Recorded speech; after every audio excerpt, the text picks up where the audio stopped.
বন্ধুরা চলো আজকে আর কোনো ইন্ট্রো নয়, চলো একেবারে পুজোর শপিং দিয়ে তোমাদের সাথে ভিডিওটা শুরু করি।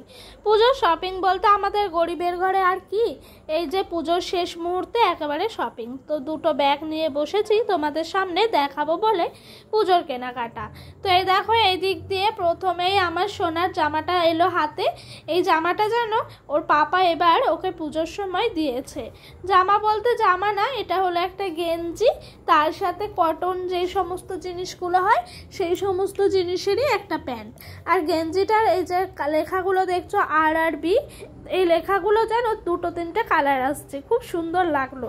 দোকানে যখন প্রথম দেখি আমার ভারী পছন্দ হয়, তো এটাই নিয়েছি। আর তার সাথে ডোডোর এই প্যান্টটি ছিল। আমার যেন সমস্ত কিছু এক চান্সে না পছন্দ হয়ে যায়, মানে বারবার জিনিস কুটিয়ে নাটিয়ে দেখার থেকে প্রথমে যেই জিনিসটা আমার সামনে আসে ভালো লেগে যায় সেই জিনিসটাই আমি কিন্তু হাতে করে তুলে নিয়ে নিই। তো প্রথমে এই দাদা এই গেঞ্জিটি বের করেছিল, করার পর আমার কিন্তু এই গেঞ্জিটি ভীষণ পছন্দ হয়, তখন এই গেঞ্জিটি আমি রাখি। তারপরে বলেছিলাম যে যদি থাকে দেখান, দেখিয়েছিল, সেগুলো আর পছন্দ হয়নি।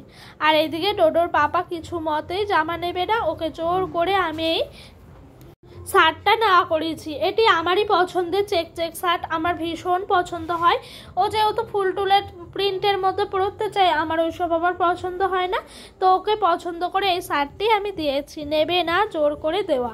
আমি একটাই কথা বলেছিলাম, তুমি যদি না নাও আমিও নেব না, তো নিল। যাই হোক শেষ পর্যন্ত। আর দেখো বাবা ছেলের জামা পুরো একই কালার হয়ে গেছে।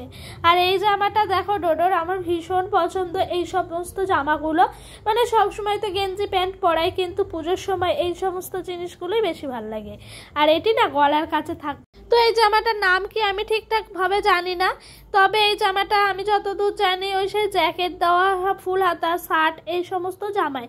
ডোডোর পাপা বলছে এটা ব্লেজার টাইপেরই একটা ড্রেস, যেহেতু এক প্যান্টটাও এইরকম কাপড়েরই রয়েছে, অন্য কোনো কাপড়ের নয়। যদি এমনি থাকতো তখন আবার বলা যেত না এটা জিন্সের প্যান্ট এবং শার্ট, এইটা কিন্তু ওই রকম নয় আবার। যাই হোক প্রথমে এই জামাটা দেখলাম, দেখার পর ভীষণ পছন্দ হয়েছে, তাই এই জামাটাই কিন্তু নিলাম ডোডোর জন্য। আর এই সমস্ত ঝাক্কাস ঝাক্কাস ড্রেসগুলোই কিন্তু পুজোর সময় বাচ্চাদেরকে পরালে মানায় বা বিয়েবাড়ি ওকেশনে, সেই জন্য কিন্তু আরও নিলাম। আর ওর জানো তো আমি সবসময় গেঞ্জি প্যান্ট নিতাম, নিয়ে না পুজোর সময় বা কোনো সময় যদি বিয়েবাড়ি থাকতো গেঞ্জি প্যান্ট পরিয়ে নিয়ে যেতে কেমন লাগতো, তার জন্য ভাবলাম না এইরকম জামাও কিন্তু দরকার। তো ওকে আবার আগের বছর আমার মা শার্ট আর তোমার ফুল প্যান্ট, তার সাথে তোমার দিয়েছিল একটা জ্যাকেট দেওয়া জামা। তো এটি আবার জানো পুজোর আগেই ছোট হয়ে গেছিল, 2-3 মাস আগে কিনে দিয়েছিল। তো তাই এবছর পুজোর সময় মোটামুটি করে জামা ছিলই না, তারপরে লাস্টে পয়লা বৈশাখের সময় মা আবার কিনে দেয়। তো এইদিকে ডোডোর দেখানো হয়ে গেল। আর এই যে এইদিকে একেবারে চলে এসেছি, এটি হলো আমার ননদের ছেলের জন্য। তো ওর জন্য ওই সেমই জিনিস নিয়েছি, তবে কিন্তু ডিজাইন দুটো আলাদা আর কালারটাও কিন্তু আলাদা। এটা যেহেতু এক সাইজ বড়, বুকের কাছে কি শুদ্ধ স্টোনের একটা তোমার সেফটি পিন টাইপের লাগানো আছে, ওইটাও আমার ভীষণ পছন্দ হয়েছিল। এই যে একটা প্যান্ট দিয়েছে, ওই তোমার ওই জ্যাকেটটা যেই কাপড়ের সেই কাপড়ের মধ্যেই ছিল।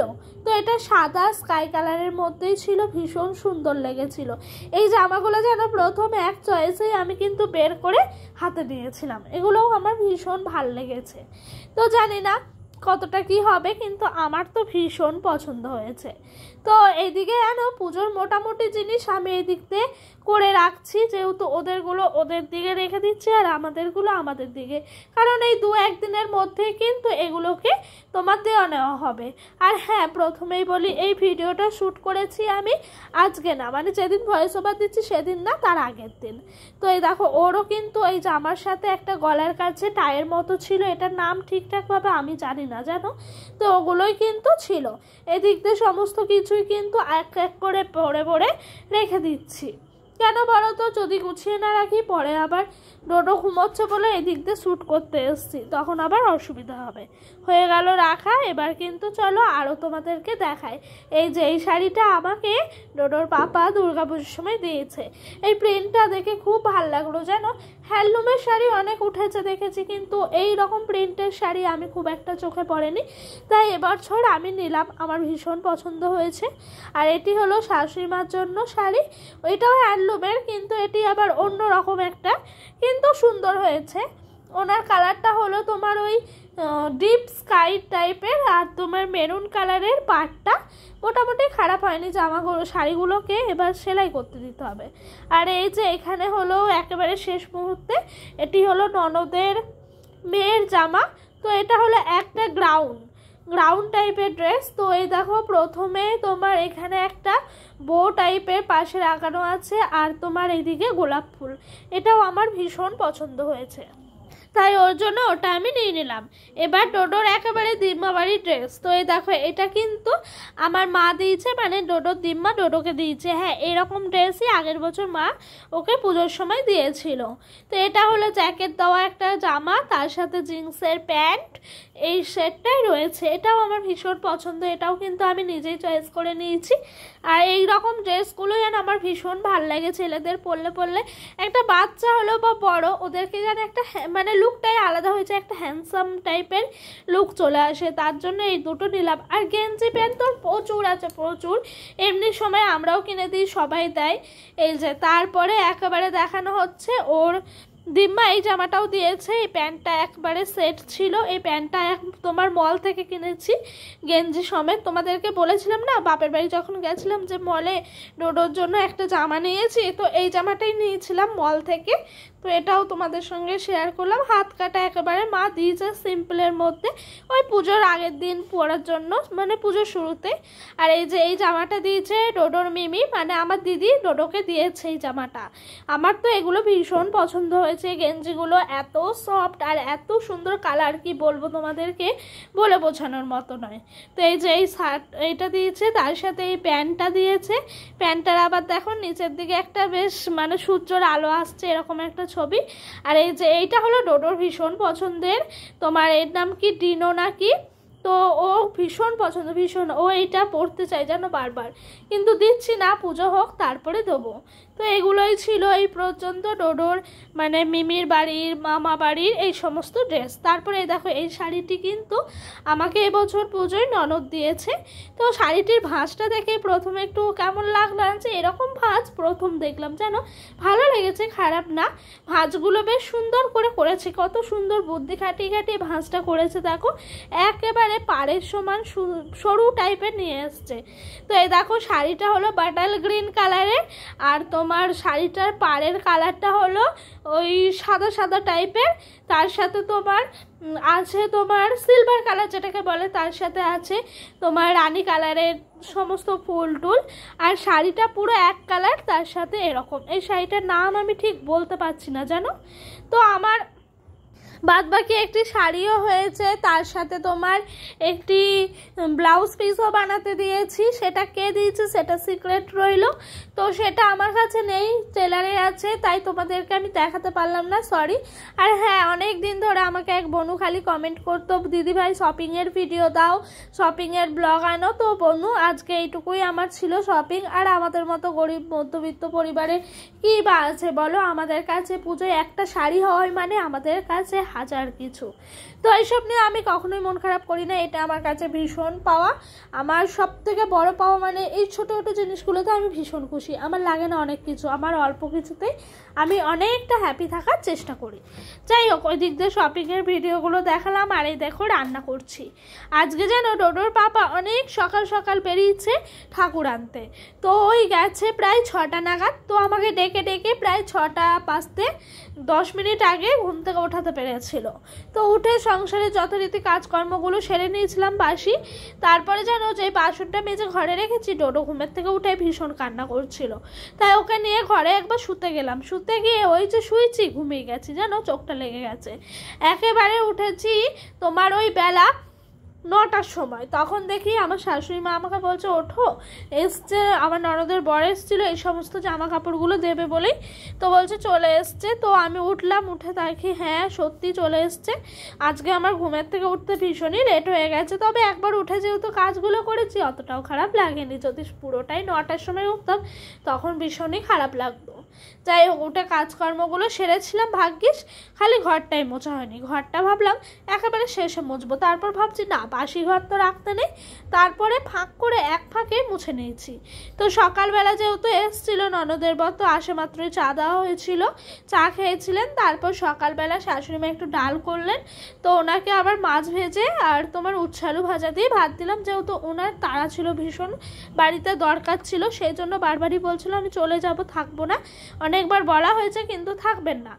তো না থাকায় আমরা আর কি করব, দুপুরবেলা ওই দিক দিয়ে ওল দিয়ে আলু দিয়ে একটু তরকারি মতো করলাম, একটু ঝোলঝোল টাইপের করেছি। ডাল যেহেতু সকালে করা হয়েছে, সকালে একবার খাওয়া হয়েছে, অল্প মতো আছে, সেই জন্য আর বেশি করিনি। আর এইগুলো দেখো, এই দিক দিয়ে কিন্তু দুপুরবেলা একেবারে মাছের ঝাল করছি। আজকে রান্নার চাপ সেরকমভাবে নেই, কারণ কি বলো তো, সকালে যেহেতু একবার মোটামুটিভাবে রান্নাটা সারা হয়ে গেছে, সেই জন্য এখন আর রান্নার চাপটা বেশি নেই। তো এই দেখো, এদিক দিয়ে প্রথমেই তোমার মাছের ঝালটা করব বলে প্রথমে পেঁয়াজগুলো ভেজে নিলাম, তারপর নুন দিলাম, কাঁচা লঙ্কা, তারপরে যা যা দেয় তোমার লঙ্কার গুঁড়ো, হলুদ, এই সমস্ত জিনিসগুলো দিলাম। তারপরে আবারও তরকারিটা ভালো করে কষিয়ে নিয়েছি, তারপরে শেষ পর্যায়ে জল দিয়ে ভালো করে তরকারিটি নাড়াচাড়া করে নিলাম। আর এই দেখো, ওই দিক দিয়ে দাদা দুধ দিয়ে গেছেন, ওনার দুধটা কিন্তু জাল দিয়ে দিলাম। আর জানো তো, রান্নার সময় দুধটা জাল দিয়ে দিলে ভীষণই ভাল লাগে, এক কাজে দু কাজ হয়ে যায়। আর এই দেখো, এই দিক দিয়ে মাছগুলো আমার শাশুড়ি মা একটা টিফিন কৌটোর মধ্যে ভরে রেখেছিলেন। আমাদের বাড়ির আশেপাশে যেন ভীষণ বিড়ালের উৎপাত, সেই কারণে তো এর জন্য ভরে রেখেছিলেন। তো ওই দিক দিয়ে মাছগুলো হয়ে গেল, রান্না বান্না শেষ। অনেকক্ষণ ধরে ভাবছিলাম কত তাড়াতাড়ি রান্না করব, কারণ ডোডোর পাপা আসলে ওর সাথে আমি একটু যেন বসে গল্প করতে পারি। কেন বলো তো, ওই যে সকালে গেছে, তারপর কি হলো না হলো আমার কিছুই জানা নাই। সকালে ওই দুটো খেয়েই গেছিলো, কি খেলো না করলো, কিভাবে ঠাকুর আনলো, কিভাবে কি হয়েছে, ঠাকুরের কোনো ক্ষতি হয়েছে কি না। তবে হ্যাঁ, মনটা ভারী খারাপ হয়ে গেল যেন ওই কথাটি শুনে। বলছে নাকি গণেশের হাত ভেঙে গেছে, আরও ঠাকুরের নাকি একটু একটু করে ক্ষতি হয়েছে। আমার এত খারাপ লাগলো, আমি বললাম যে যেন যে কাছে পিঠ থেকে ঠাকুর এনো, যাতে না ভেঙে যায়, ঠাকুর যেন ভালোভাবে সুস্থভাবে নিজের বাপের বাড়িতে মা দুর্গা তার সন্তানদের নিয়ে আসতে পারে। তো শুনে একটু হাসি দিল, দিয়ে বলছে না, ওখানেই ভালো করে, সেই জন্যই আনা হয়, ওখান থেকে লোকও পাঠিয়ে দেন যাতে ঠাকুরগুলো ঠিকঠাকভাবে আনা হয়। তো সেই কারণেই ওরা নিয়ে এসছে। আর আমার জানো তো ভীষণ ইন্টারেস্ট যে ভগবানরা কি সুন্দর বছরে একবার আসে, তাই না বলো? মা দুর্গা একেবারে সন্তান নিয়ে আসে, কিন্তু স্বামীকে নিয়ে আসতে পারেন না। আমরা তো মেয়েরা প্রত্যেক বছরে তোমার 4-5 বার করে বাপের বাড়ি চলেই যাই, কিন্তু মা দুর্গা কখনোই 4-5 বার আসতে পারে না। উনি কিন্তু বছরে ওই যে একবার আসেন, তাও আবার হাতে গুনে 4 দিনের জন্য, ওই তোমার সপ্তমী, অষ্টমী, নবমী, দশমী। তো তার জন্যই কিন্তু আসে, আর এগুলো শুনতে অনেক ভাল লাগে। তো ওই দিক দিয়ে ডোডোর পাপা এলো, আসার পর দেখছে ও জামা প্যান্টে সব রং লেগে আছে, ঠাকুরের রং, ঠাকুর নিয়ে এসছে যেহেতু। তো সেই জন্য আমি বললাম থাক, এগুলো একেবারে বাইরেই রেখে দাও, আমি একেবারে কাঁচা ধোয়া করে নেবো। তো জামা প্যান্টগুলো একেবারে সমস্ত কিছুই কাঁচা ধোয়া করে এই দিক দিয়ে দড়ির মধ্যে মেললাম। আর জানো তো, যদি না এই কাচাকুচিগুলো তাড়াতাড়ি করে করা হয়ে যায় দুপুরবেলা টাইমটাই, অনেকটা ভালো লাগে। কেন বলো তো, সকালে যদি থাকে না, মাথার মধ্যে একটা চাপ থাকে, তখন আর ঘুমোতে ইচ্ছা করে না, তখন মনে হয় যে কখন এই জামা কাপড়গুলো একটু গুছবো, এই করব ওই করব, এই সমস্ত কথাই খালি মনে পড়ে। তো বন্ধুরা, এই দেখো ভিডিওটা আজকে এই পর্যন্তই শেষ পর্যায়ে এসে পৌঁছিয়েছে। তো এই দেখো, এদিক দিয়ে ডোডো কিন্তু ওর নতুন জামা পরে ঠাকুর দেখতে যাবে বলে রেডি হয়ে গেছে ওর দাদুর সাথে।